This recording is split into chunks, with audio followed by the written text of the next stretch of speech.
चलिए लिखिए class number 8, Purana Harshacharita and Rajatarangini. Purana Harshacharita और राजतरंगिनी। काफ़ी लंबा गैप हो गया अपना ये पढ़े हुए। अभी तक हमने क्या क्या डिस्कस कर लिया था कि दो टाइप के स्रोत होते हैं, वो सब पढ़ रहे थे हम। एक आर्कियोलॉजिकल सोर्स होता है और एक लिटरेरी सोर्स होता है, ठीक है। पुरातात्विक स्रोत होता है और एक साहित्य जैसा स्रोत होता है, और उनकी क्या अच्छाइयाँ होती हैं और क्या कमियाँ होती हैं वो भी हमने पढ़ी थी। प्रोज एंड कॉन्स क्या क्या हो सकते हैं और कितना यूज़फुल होते हैं ये कि इंडियन हिस्ट्री राइटिंग में हमारे काम आ जाए। अब ऑप्शनल पेपर अब अगर आपने देख लिया होगा, मैंने आपको सेंड किया था, अब अगर आपने देखा होगा तो यूपीएससी ऑप्शनल में जाके कुछ स्पेसिफिक क्वेश्चंस पूछ लेता है किसी किसी ग्रंथ के बारे में, तो उसको हमको डिस्कस करना पड़ेगा, वही कवर करना है आज हमको। पहली चीज़ तो ये दो चीज़ें पूछ लेता है स्पेसिफिकली, एक पुराण के बारे में पूछता है, पुराणास, ओके, और दूसरा कभी कभार पूछ लिया जाता है बायोग्राफी के बारे में, ठीक है, स्वचरित्र लेखन का, यानी खुद किसी व्यक्ति ने खुद के बारे में लिखा हो या फिर कोई पुराण हो। और ये जो बायोग्राफी होती हैं इसका एक दूसरा नाम होता है, वो लिख लेना, वामसचरित्र, ठीक है। बायोग्राफी को हम वामसचरित्र बोलते हैं। इन दो के बारे में सबसे ज़्यादा ऑप्शनल में पूछा जाता है, ठीक है। आंसर्स में आपको सोर्सेज भी लिखने हैं। आपसे अगर साहित्य के बारे में पूछा जाए तो साहित्य के स्रोत क्या हैं वो हमेशा लिखना बहुत ज़रूरी रहेगा, तो सोर्सेज का हमेशा ध्यान दीजिएगा। मैंने बताया था कि हर क्लास में पहले में अपन क्या करेंगे, सोर्स पढ़ेंगे, स्रोत कहाँ से आया, उसके बाद फिर आगे का चैप्टर पढ़ेंगे। जैसे अगर मौर्य हम पढ़ने जाएंगे तो पहले अपन अर्थशास्त्र पढ़ लेंगे, इंडिका पढ़ लेंगे, ओके, और कौन कौन से सोर्सेस हो सकते हैं, अशोका के इंस्क्रिप्शन, शिलालेख हैं, वो पढ़ लेंगे। उसके आगे फिर इजी हो जाएगा कि मौर्य साम्राज्य के बारे में जानना, आगे एक्सटेंड करना किस हद तक हो सकता है, ठीक है।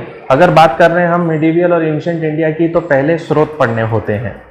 मॉडर्न हिस्ट्री में सोर्सेस इतने ज़्यादा इंपॉर्टेंट नहीं होते हैं, क्योंकि अखबार ही इतने ज़्यादा हो गए थे कि सोर्सेस ही सोर्सेस हैं, लेटर होते थे, सब कुछ होता था, तो हमारे लिए सोर्सेज इतने इंपॉर्टेंट नहीं रहते हैं वहाँ पर। यहाँ पर बहुत ज़्यादा ज़रूरी है, ठीक है। अब ये स्पेशली पुराण हर्षचरित और राजतरंगिनी को मुझे क्यों स्पेसिफिकली कवर करना पड़ रहा है? स्पेसिफिकली इसलिए कवर करना पड़ रहा है क्योंकि पुराण एक फिक्स समय में नहीं बने हैं, पूरे फेज गए हैं, और हर व्यक्ति जिसने वो पुराण समझी उसने अपने तरीके से उसको इंटरप्रेट किया, और पुराण लगातार बदलते गए समय के साथ और बड़े होते चले गए, और उनकी संख्या क्या होती चली गई, बढ़ती चली गई। तो एक फिक्स टाइम नहीं है। Same goes with Harshacharita.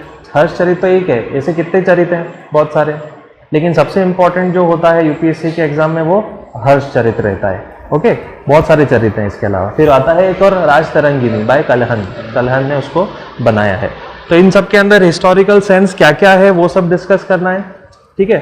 अब पहले ही हमने डिस्कस कर रखा है कि एक बहुत बड़ी प्रॉब्लम क्या होती है इंडियन लिटरेचर में, कि जो अननेचुरल चीज़ें होती हैं वो ज़्यादा होती हैं, और मटेरियलिस्टिक चीज़ें क्या होती हैं, थोड़ी सी कम होती हैं। आध्यात्म ज़्यादा रहता है और भौतिकवाद क्या होता है भारत की पुस्तकों में थोड़ा कम रहता है, और इसकी वजह से क्या नुकसान होता है, इतिहास पूरी तरीके से पता नहीं लग पाता। सबसे ज़्यादा इतिहास किसकी वजह से पता लगता है, मटेरियल, भौतिक चीज़ों की वजह से, लेकिन हमें क्या मिलता है सब जगह, आध्यात्म। तो हिस्ट्री का एक स्ट्रॉन्ग प्रूफ मिल नहीं पाता है, बट स्टिल हम इन सब चीज़ों में ये सब खोजने की कोशिश करेंगे कि भले ही इन्होंने कितना ही आध्यात्म बोला है, उसमें मटेरियलिस्टिक चीज़ क्या क्या थी, तो हमको कैप्चर करने में मिलेगा। क्योंकि एक ही चीज़ होती है कि इंसान की एक आदत होती है, उसको अपना इतिहास जानना है सीधे सीधे।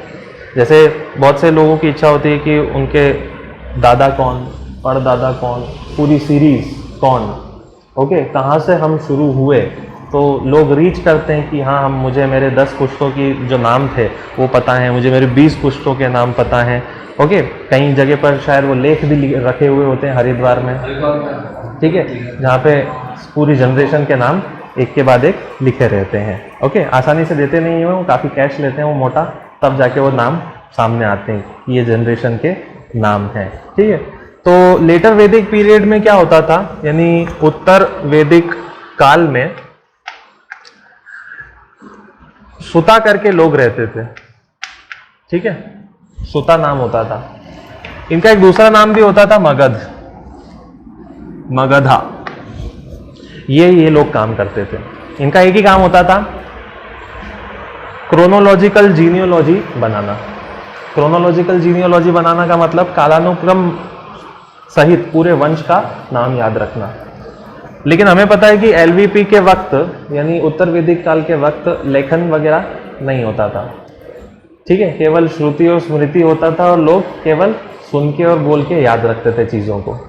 तो ये जो सुता और मगध होते थे ये किस तरीके से याद रखते थे? ओरली, और अगले जनरेशन को नाम सारे याद करवाते थे, फिर वो अगली जनरेशन फिर वो नाम याद करती थी, जिसमें हर जनरेशन में 2-3 नाम बढ़ते चले जाते थे। ओके, तो जो याद करने की जो ताकत थी इंडियंस में वो इसलिए थी क्योंकि हमें लिखना नहीं आता था, तो हम हर चीज़ याद कर लेते थे, ठीक है। इसलिए एग्जाम के 1-2 दिन पहले अपन मस्त रहते हैं, अपन को टेंशन नहीं होती, अपन याद कर लेते हैं, याददाश्त बहुत स्ट्रांग रहती थी। बट क्या हुआ कि समय के साथ साथ ये जो सुता और ये जो मगध लोग थे ये अपने आप गायब हो गए। क्यों गायब हो गए? क्योंकि आप कितना याद कर लोगे और जनरेशन याद करते करते उन चीज़ों को बदलती भी तो जाएगी। ओके, तो क्या होता था, क्रोनोलॉजी जो होती थी ओरली वो डिस्टर्ब हो जाती थी, पता ही नहीं चल पाता था कि कौन किससे जुड़ा हुआ है। ओके, अब जब महाजनपद पीरियड आया आगे चल के, इसके बाद क्या आने वाला है? अगला महाजनपद काल आ जाएगा। जनपद फिर जनपद बनेंगे, महाजनपद बनेंगे, सब कुछ सिक्योर हो जाएगा और बात आ जाएगी आपकी 8वीं शताब्दी ईसा पूर्व या 7वीं शताब्दी ईसा पूर्व के आसपास की। वहाँ पर एक फिर कॉन्सेप्ट आया जिसका नाम था रॉयल आर्काइव्स। ये सब लिखवा दूंगा मैं। रॉयल आर्काइव्स का मतलब होता था शाही अभिलेख। शाही अभिलेख किसे कहते हैं या शाही अभिलेखन किसे कहा गया? जो भी वहाँ राज परिवार या कुछ बड़े परिवार होते थे उनके पास में क्या होता था, उन्हीं के दरबार में या उन्हीं के साथ में कुछ लोग चलते थे जिनको रॉयल आर्काइव्स कहते थे। ये नाम भी अलग से आप लिख लेना, रॉयल आर्काइव, शाही अभिलेखागार, रॉयल आर्काइव्स, शाही अभिलेखागार बोलते थे। ओके, तो इस वक्त भी जो रिटर्न वर्क, अब रिटर्न वर्क कहाँ शुरू हो चुका है? महाजनपद एरा में थोड़ा थोड़ा शुरू तो हो चुका है, लेकिन ये लोग जिस चीज पर लिखते थे वो पेरिशेबल चीजें होती थी। पेरिशेबल चीज का मतलब एक समय जाके वो क्या हो जाएंगी? समाप्त हो जाएंगी। 2 चीजों पे लिखा करते थे ये। एक तो होता था बर्च का पेड़ होता है उसकी छाल पर लिखते थे, और दूसरा होता था एनिमल लेदर पर, ठीक है, चमड़े पर। तो एक तो पेड़ की खाल पे लिखते थे और दूसरा पेड़ की खाल हुई, पेड़ के पत्ते हुए, उस पे लिखा जाता था। अब वो कितने समय तक चलेगा पत्ता? वो तो बिखरेगा एक दिन। लेदर भी बहुत ज्यादा समय तक तो नहीं चलता, वो भी खराब हो जाता है। तो ये रॉयल आर्काइव्स इनमें लिखते थे। अब ये इन दोनों चीजों में लिखते थे, ये हमें कैसे पता? हुआंग जैंग आया था यहाँ पे, हुआंग जांग जिसको कहते हैं, ठीक है, आई थिंक वो आया था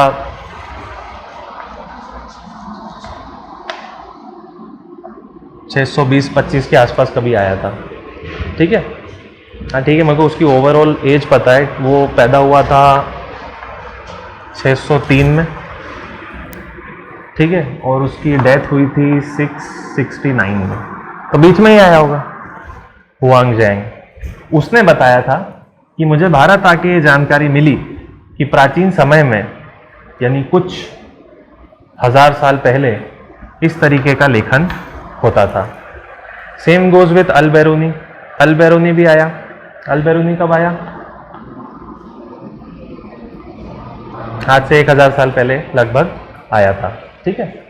उसने भी यही चीज बताई कि भारत में जो पुरानी लेखन शैली थी वो पेड़ के पत्तों पे, बर्च लीव्स पर या फिर लेदर वगैरह पर लिखा जाता था। तो बहुत सारे ऐसे पॉइंट्स मिले कि हाँ, इंडिया में लेखन शैली कैसे चलती थी। ओके, अब दोनों ने यही बताया कि एक डिपार्टमेंट होता था, एक रॉयल कोर्ट होता था जिसको रॉयल आर्काइव्स या शाही लेखागार बोला जाता था, और वो इन 2 तरीकों से लिखते थे, ठीक है। चलिए अब अपन अपना काम स्टार्ट कर रहे हैं पुराण से। हेडिंग डाल दीजिए पुराण, पुराना। लैंग्वेज कौन सी होती थी पुराण की?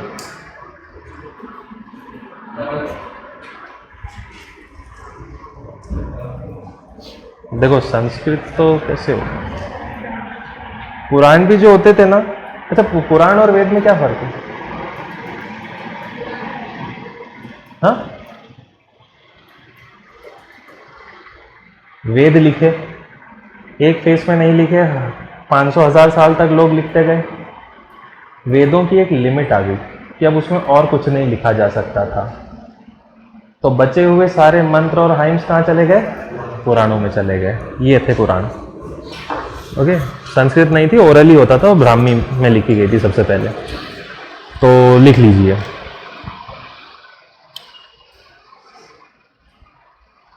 The tradition of Purana was oral, Purana की संस्कृति मौखिक होती थी। The tradition of Purana was oral, पुराणों की संस्कृति मौखिक होती थी। Same like Veda, Ramayana and Mahabharata, Veda, Ramayana और महाभारत जैसी। सेम लाइक वेद, महाभारत, रामायण, वेद, महाभारत, रामायण जैसी। And Purana got compiled by 4th century AD, और पुराण लिखकर पूर्ण हुए 4वीं शताब्दी ईसवी में। And Purana got compiled in 4th century AD, और पुराण लिखकर पूर्ण हुए 4वीं शताब्दी ईस्वी में। बिफोर दिस, इससे पहले, एवरीथिंग वॉज ओरल, सभी मौखिक था, सभी मौखिक थे। वेस्टर्न स्कॉलर्स, पश्चिमी लोगों ने, वेस्टर्न स्कॉलर्स, पश्चिमी लोगों ने स्टडीड पुराण सीरियसली, पुराण को पढ़ा। स्टडीड पुराण सीरियसली, पुराण को पढ़ा। एंड टोल्ड 3 थिंग्स, और 3 बातें बताई। सारा काम इंडियन ने नहीं किया था, सब बाहर से आए हुए लोगों ने ही किया था, अंग्रेजों ने। तो 3 चीजें बताई। पहली, Purana were part of literary tradition, Purana साहित्य संस्कृति का हिस्सा थे। Purana were part of literary tradition, Purana साहित्य संस्कृति का हिस्सा थे। In which Vedas and brahmanical literatures were compiled, जिसमें वेद और ब्राह्मण साहित्य पहले बन चुके थे।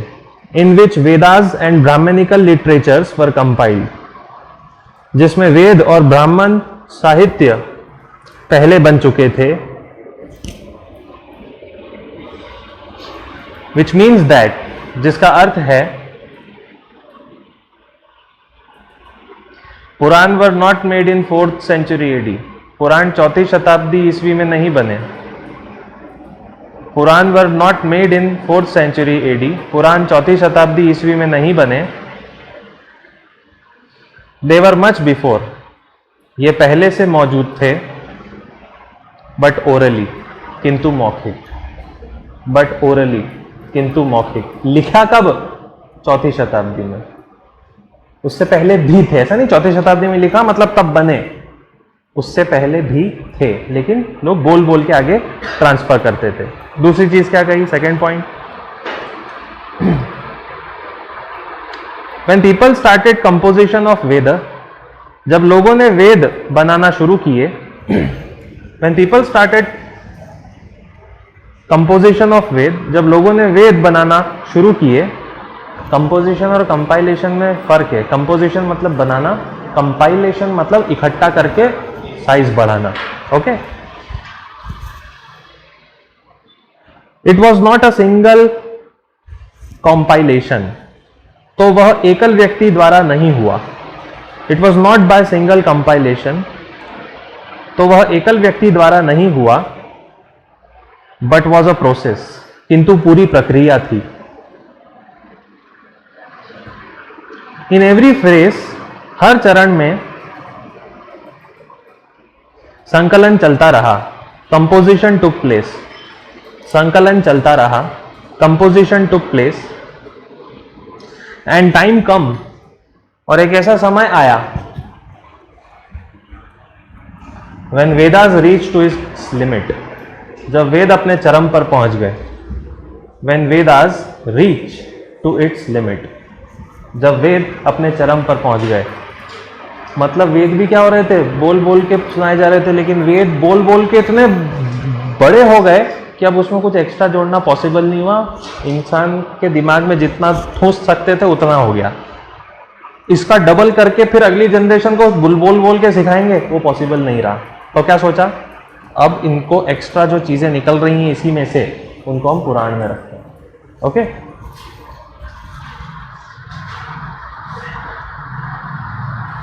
एंड नो मोर श्लोक could be included in it, और अब कोई अतिरिक्त श्लोक इनमें नहीं रखे गए। एंड नो एक्स्ट्रा श्लोक वर इंक्लूडेड इन इट, और अब अतिरिक्त कोई श्लोक इनमें नहीं समा पाए। फ्रॉम दिस श्लोक पुराण वर मेड, इन्हीं अतिरिक्त श्लोकों से पुराण बनी है। From this extra shlokas Purana were made, इन्हीं अतिरिक्त श्लोकों से पुराण बनी है। ये दूसरी चीज बोली अंग्रेजों ने, वेस्टर्न फिलोसोफर्स ने, स्कॉलर्स ने। तीसरी चीज, थर्ड पॉइंट, पुराण्स वर इन ब्राह्मी लैंग्वेज, पुराण ब्राह्मी भाषा में बनी। लेटर ट्रांसलेट टू संस्कृत, बाद में संस्कृत का रूप लिया। Purana were made in Brahmi language, Purana Brahmi भाषा में बनी। Later translate into Sanskrit language, बाद में संस्कृत भाषा में आई। तो हमें यह देखना है कि हिस्टोरिसिटी क्या क्या मिल सकती है पुराणों में से, इतिहास क्या क्या मिल सकता है पुराणों में से। चलिए पैराग्राफ लिखना स्टार्ट कीजिए, 3 पॉइंट खत्म। The earliest form of oral tradition, मौखिक संस्कृति का सबसे पुराना प्रकार था। The earliest form of oral tradition were, मौखिक संस्कृति का सबसे पुराना प्रकार था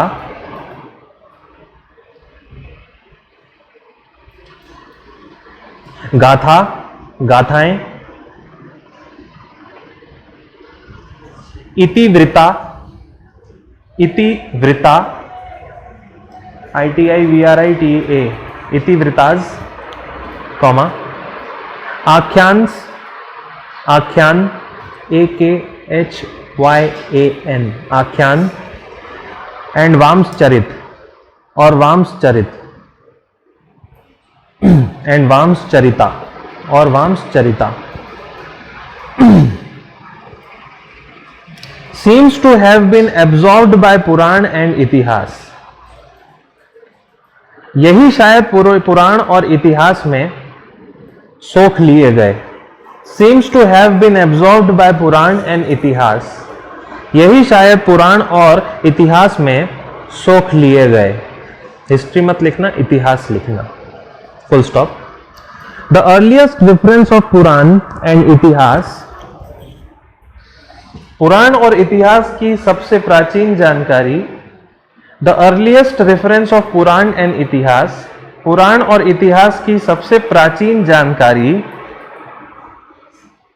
is mentioned in Atharvaveda, Atharvaveda में बताई गई। एंड देन ब्राह्मण्स, अरण्यक, उपनिषद, और फिर ब्राह्मण, अरण्यक और उपनिषद में। And then Brahmanas, Aranyaka, Upanishad. Now there is a fundamental question, अब एक मूलभूत प्रश्न उठता है। Now there is a fundamental question, अब एक मूलभूत प्रश्न आता है।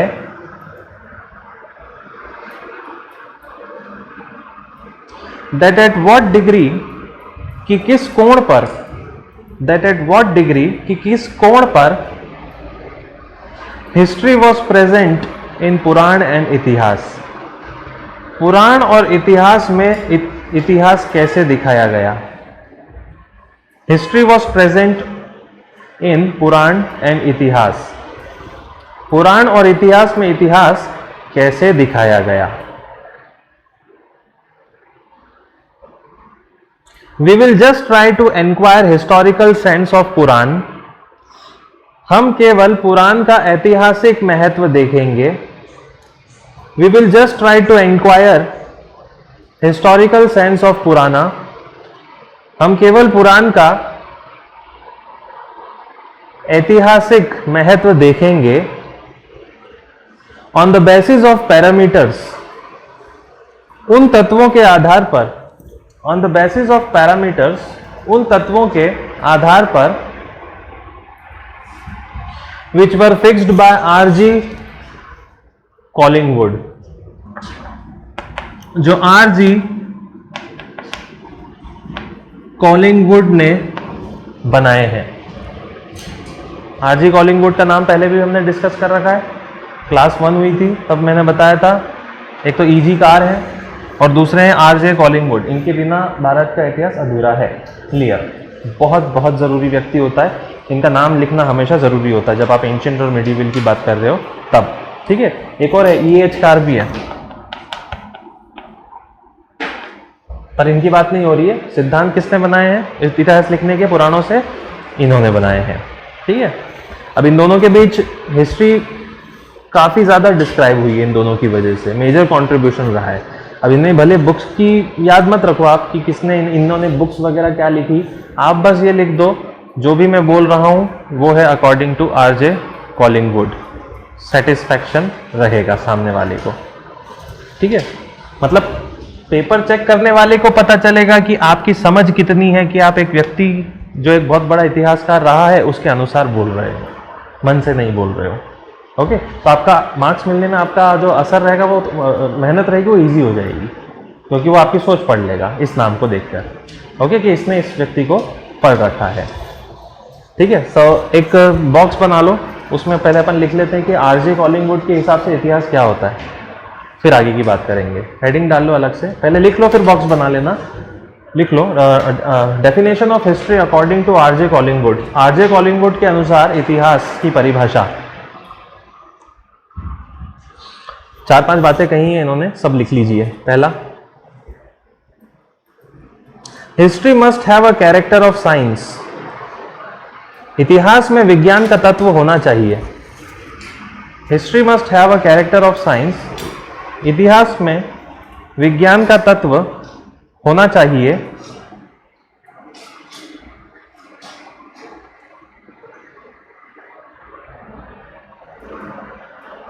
देखो यार, समझ में आ गया इसका मतलब क्या? लीबिया में अभी आग लगी थी, लीबिया में लगी थी, कहाँ लगी? बैरूत में, लेबनान में। वो आग लगी थी, तो अगर उस पर विज्ञान लगाएंगे तो हमको कारण पता लग जाएगा कि आग क्यों लगी। अब जिसको विज्ञान से कोई मतलब ही नहीं है तो वो क्या बोलेगा आग क्यों लगी? ऊपर वाले की मर्जी थी, जो होना था हो गया। ओके, तो इसलिए इतिहास को जानने के लिए थोड़ा सा विज्ञान की सहायता लेनी पड़ती है। दूसरा, इट मस्ट बी ह्यूमनिस्टिक। यह मानवतावादी होना चाहिए। It must be humanistic in nature. यह मानवतावादी होना चाहिए।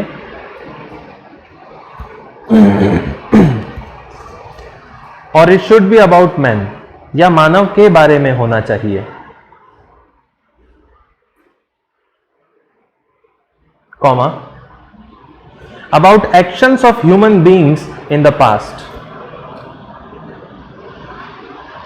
और मानव के कार्यों का इतिहास होना चाहिए। About actions of human being in the past. और मानव के कार्यों का इतिहास होना चाहिए। थर्ड पॉइंट,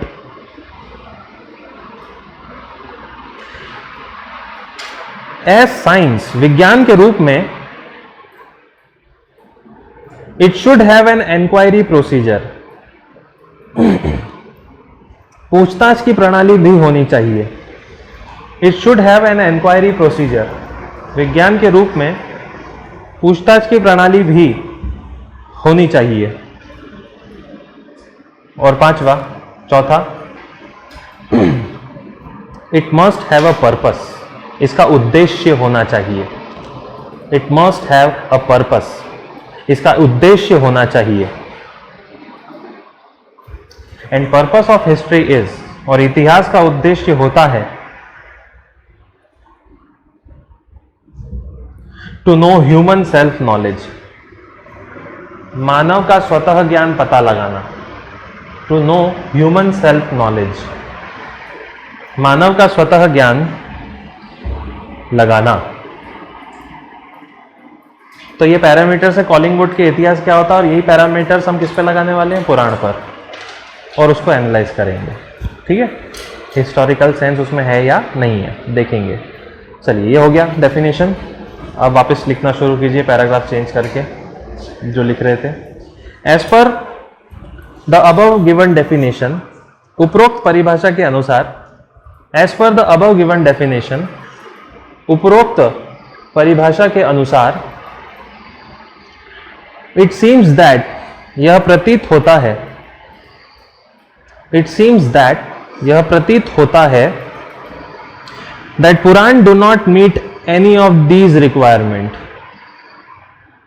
कि पुराण इन जरूरतों को पूर्ण नहीं करते हैं। That Purana do not meet any of the requirements, Purana इन जरूरतों को पूर्ण नहीं कर पाते हैं। Full stop. The Purana never attempt to answer question of human action,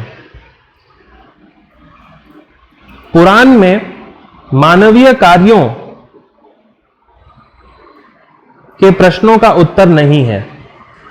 Puranas never attempted, पुराणों में मानवीय कार्यों, to answer question of human action, मानवीय कार्यों के प्रश्नों का उत्तर नहीं मिलता।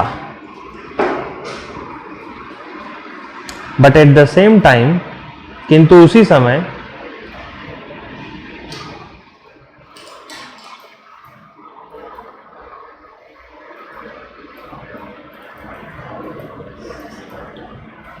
Also no historical caution is there, कोई ऐतिहासिक कारण भी नहीं दिए हैं।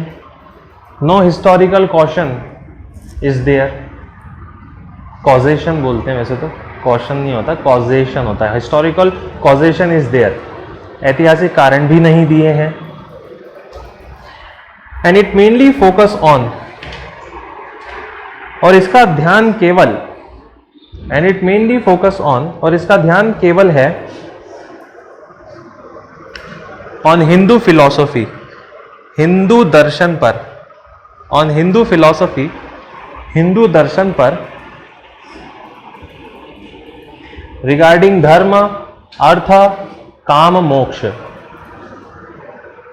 धर्म, अर्थ, काम, मोक्ष पर।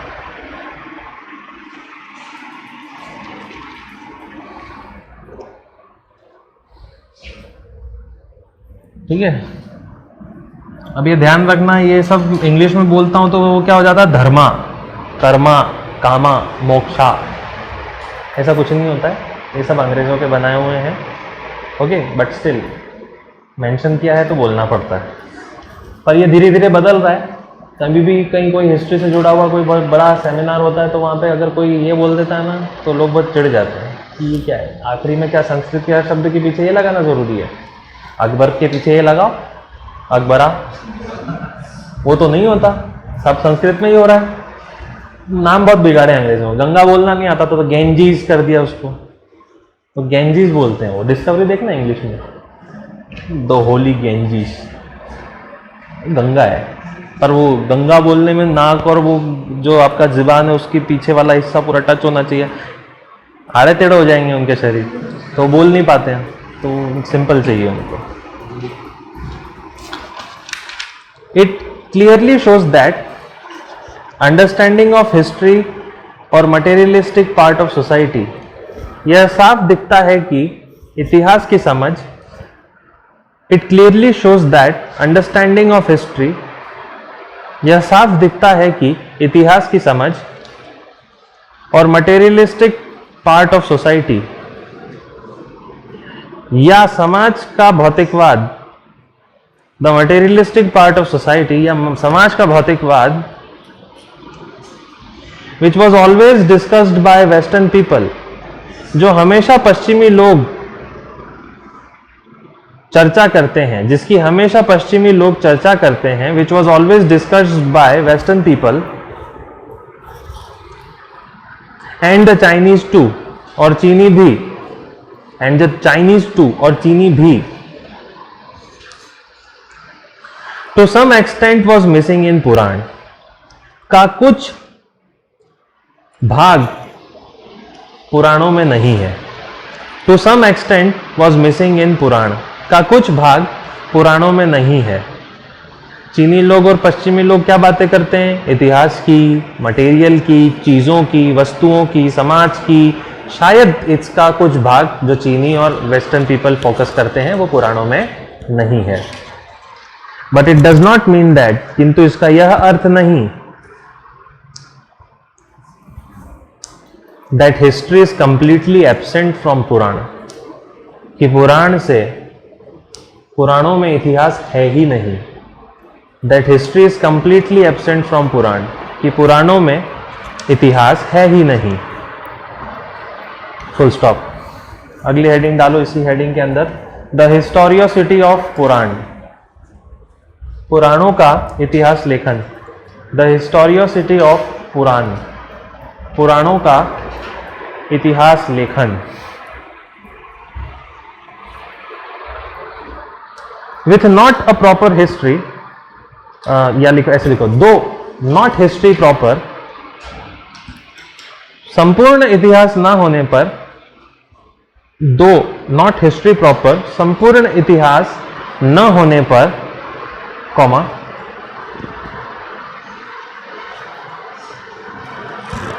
पुराण माइट हैव हिस्टोरिकल मैटर, पुराणों में कुछ ऐतिहासिक तत्व हैं। Purana might have historical matter, पुराणों में कुछ ऐतिहासिक तत्व हैं,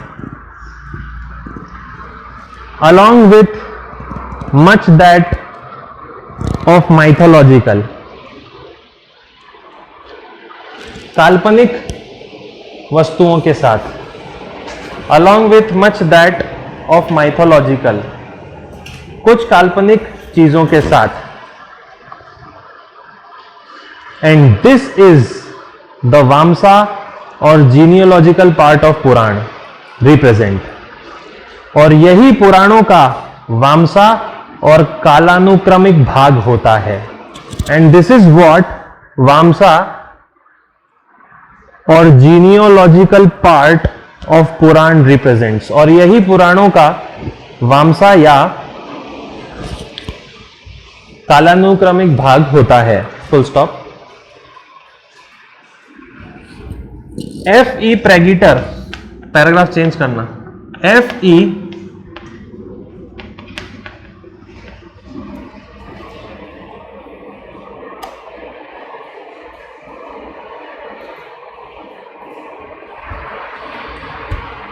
Pragitar had tried to analyze the historicity of Puran in his books, ने पुराणों के इतिहास लेखन का विश्लेषण किया अपनी पुस्तकों में। Had tried to analyze historicity of Puranas in his books, ने पुराणों का इतिहास लेखन का विश्लेषण किया अपनी पुस्तकों में। As per him, उसके अनुसार, after the religious hymns were collected in Vedas, जब मंत्र वेदों में इकट्ठे हुए, after the religious hymns were collected in Vedas, जब मंत्र वेदों में इकट्ठे हुए,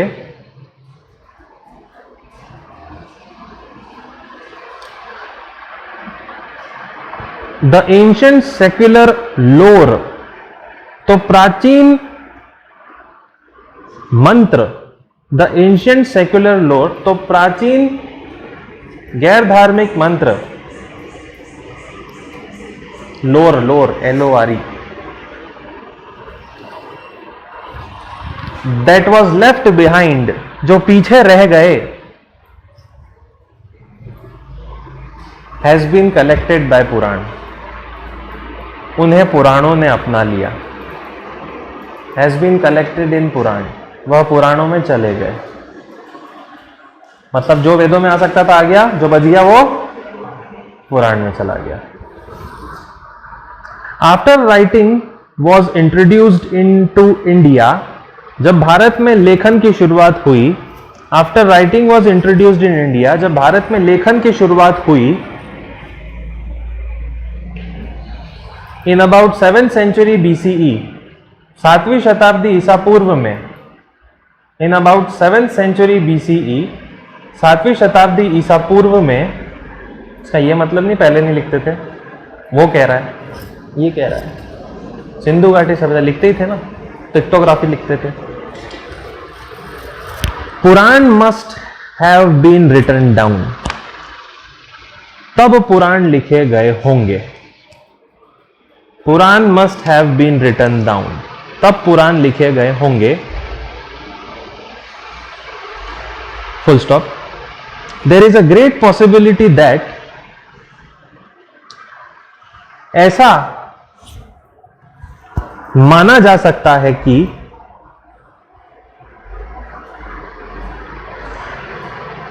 दैट पुराण लाइक, कि पुराण जैसे कि मत्स्या, मत्स्य, वायु, भागवत एंड विष्णु पुराण, मत्स्य, वायु, भागवत और Vishnu Purana were originally composed in Prakrit, Prakrit में लिखे गए।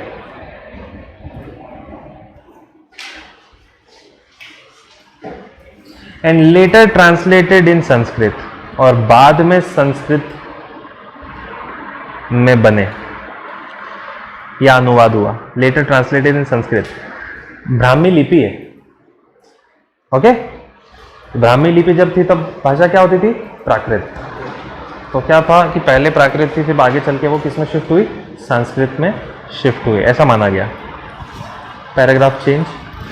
द अनदर इंपॉर्टेंट कैरेक्टरिस्टिक, एक और महत्वपूर्ण बात है,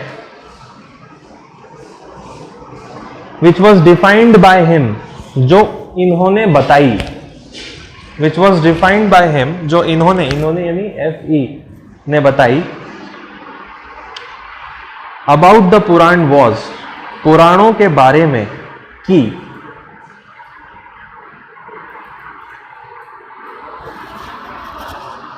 that it had futuristic nature, कि इनमें भविष्य बताने की प्रकृति थी। That it had futuristic nature, कि इनमें भविष्य बताने की प्रकृति थी। कोई फेमस व्यक्ति जो भविष्य बताता है? निर्मल बाबा, नॉस्ट्राडेमस, नॉस्ट्राडेमस की भविष्यवाणियां कि 2012 में दुनिया समाप्त हो जाएगी। तो लोग उसको स्टडी करने वाले, उसमें नॉस्ट्राडेमस ने बोल रखा है कि 2014 में भारत में एक ऐसा नेता आएगा जो ना दुनिया का, भारत तो बदलेगा ही बदलेगा, दुनिया पे भी बहुत बड़ा असर डालेगा। लोगों ने बस उसकी बातों को इंटरप्रेट करके अपनी बातें निकाली। 2012 में क्या हो गया? आप देखते हो नॉस्ट्राडेमस की ज्यादातर बातें क्या हो रही है? फेल हो रही हैं। तो फिर लोग क्या बोलते हैं? नहीं वो 2012 नहीं था, हमारे कैलकुलेशन के हिसाब से 2021 है। अब 21 कर दिया उन्होंने, 21 में खत्म होने वाली है दुनिया। ठीक है, वो ऐसा। तो कहने का मतलब है कि जैसा नॉस्ट्राडेमस बोलता है ना, वैसा ही पुराण भी बोलते हैं। कल की आएगा कल की। फिर कुछ लोग बोलते नहीं, पुराणों में जो कल की लिखा है वो मोदी है। ठीक है अब उसमें कुछ होगा नहीं, तो आगे चल के फिर कोई और व्यक्ति बन जाएगा। बोले नहीं, आएगा तो आएगा, कोई भी आ सकता है। भविष्य में जो पैदा होगा उसको बोल दिया जाएगा। ठीक है, मतलब ये कि पुराणों में जो लिखा गया ना, वो मैनिपुलेट होते होते बहुत सारी पुराने बन गई, उसके भी बहुत सारे प्रकार बन गए।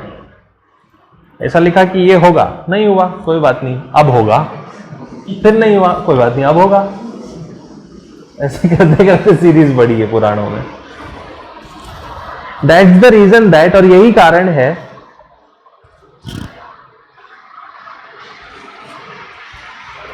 That Puranas were manipulated multiple times, कि पुराणों को कई अनेकों बार बदला गया।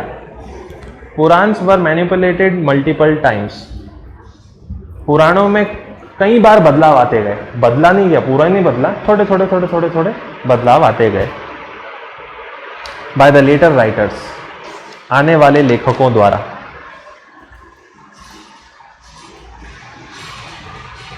वाइल प्रिडिक्टिंग द फ्यूचर, भविष्य बताने में, ये पुराण क्या कर रहे हैं, भविष्य बता रहे हैं। भविष्य बताने में, by predicting the future, they have given the list of dynasties also. इनमें भविष्य के वंश का नाम भी आया। They have predicted the future dynasties also, इनमें भविष्य के राजवंशों का नाम भी आया। विच वर गोइंग टू कम इन कली एज, जो कलियुग में आएंगी। विच वर गोइंग टू कम इन कली एज, जो कलियुग में आएंगी।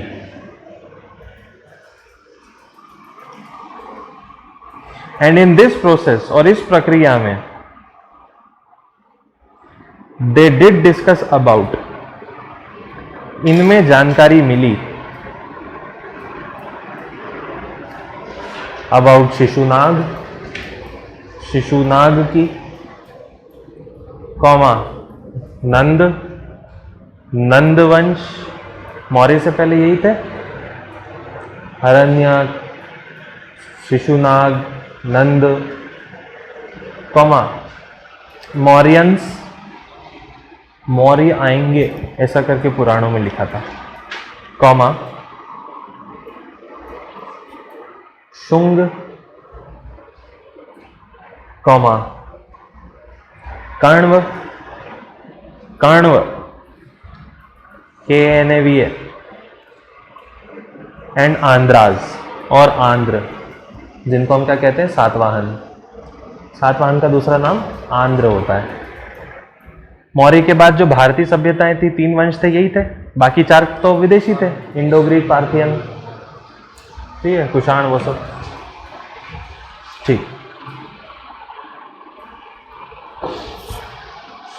तो पुराणों में सबसे पहली डायनेस्टी जो बताई गई है वो शिशुनाग बताई गई, लिख लेना। According to Purana, first dynasty Shishunaga, पुराणों के अनुसार प्रथम वंश शिशुनाग है। मालूम है और क्या बताया पुराणों में?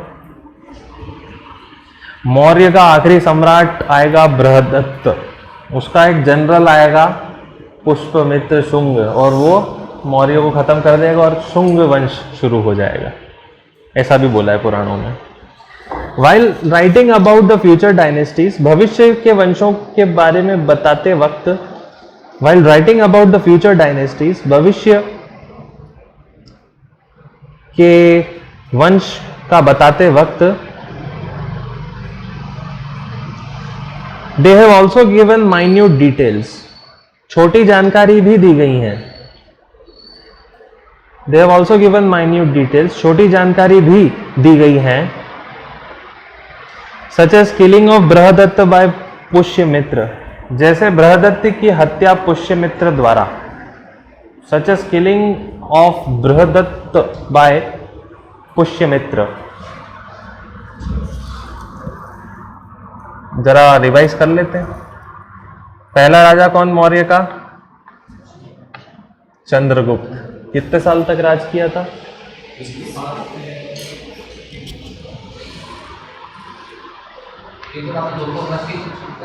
25 साल। बाद में कौन आया?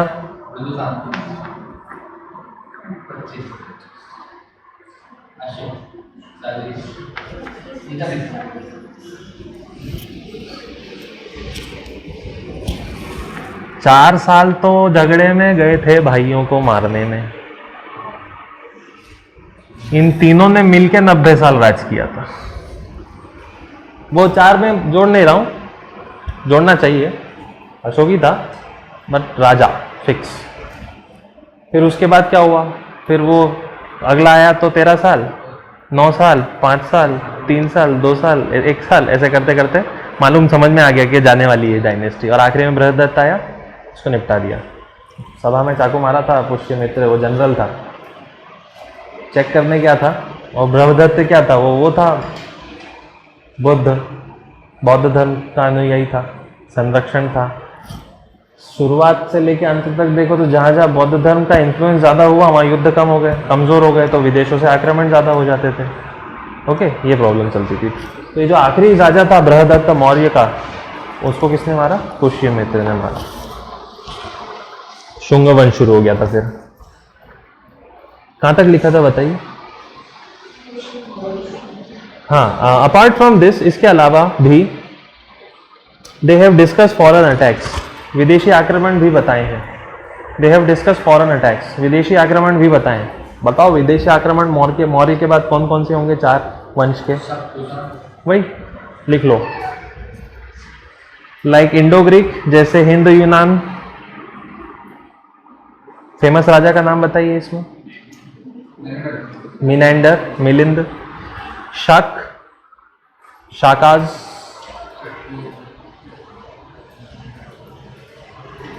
शाक का कोई राजा बताओ।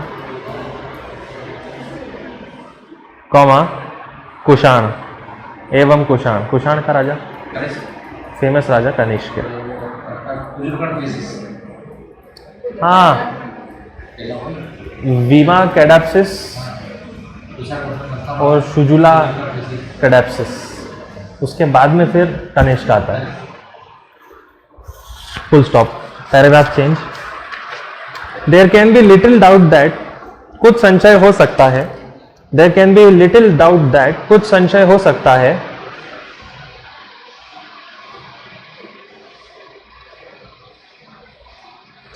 That the royal genealogies in Purana, कि पुराणों में शाही राजवंश। That royal genealogies in Purana, कि पुराणों में शाही राजवंश were embodied by the dynasties himself, वंशों द्वारा ही लिखे गए हों। Were embodied by the dynasties itself, वंशों द्वारा ही लिखे गए हों।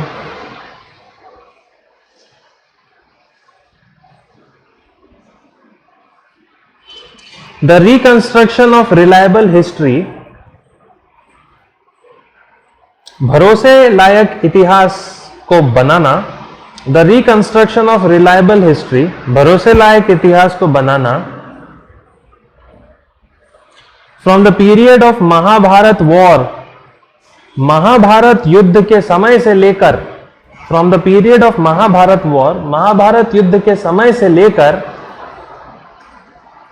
To the rise of Jainism and Buddhism, से लेकर बुद्ध और जैन धर्म के उदय तक।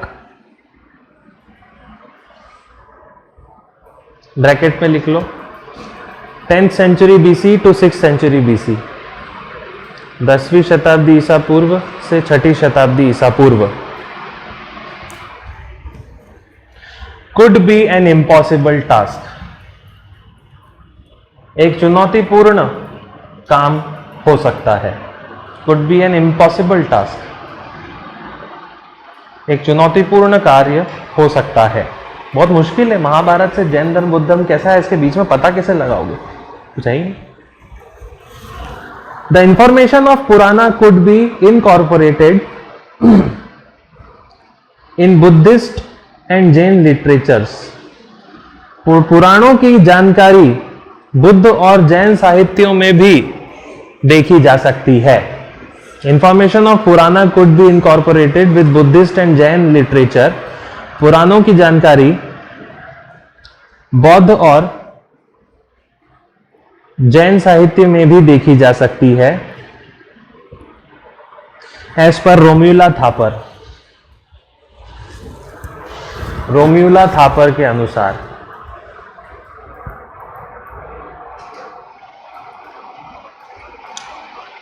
शी सेज, वे बताती हैं that Purana are very good source, कि पुराण अच्छे स्रोत हैं to understand the formation of state, राज्यों के गठन को समझने के लिए। To understand the formation of state, राज्यों के गठन को समझने के लिए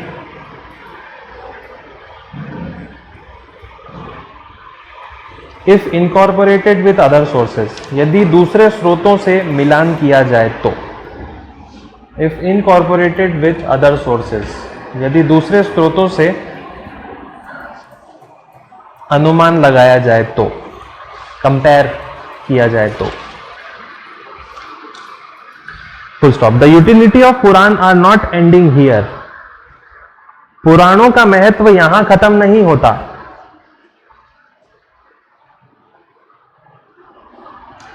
as many cultural and geographical information, क्योंकि बहुत से सांस्कृतिक और भौगोलिक जानकारी, as many cultural and information relation and information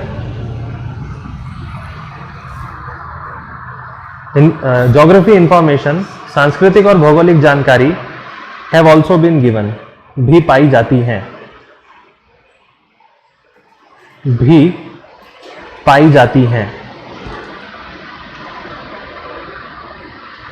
so it could be finally said that, तो अंततः यह बोला जा सकता है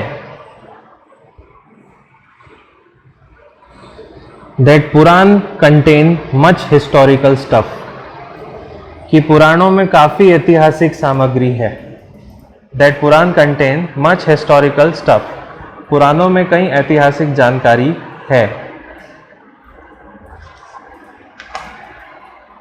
ठीक है, तो पुराणों पे क्वेश्चन आया तो आपका रास्ता यही होगा जो लिखाया गया है, प्रेगिटर और रोम्यूला थापर तक, वहां से यहां तक।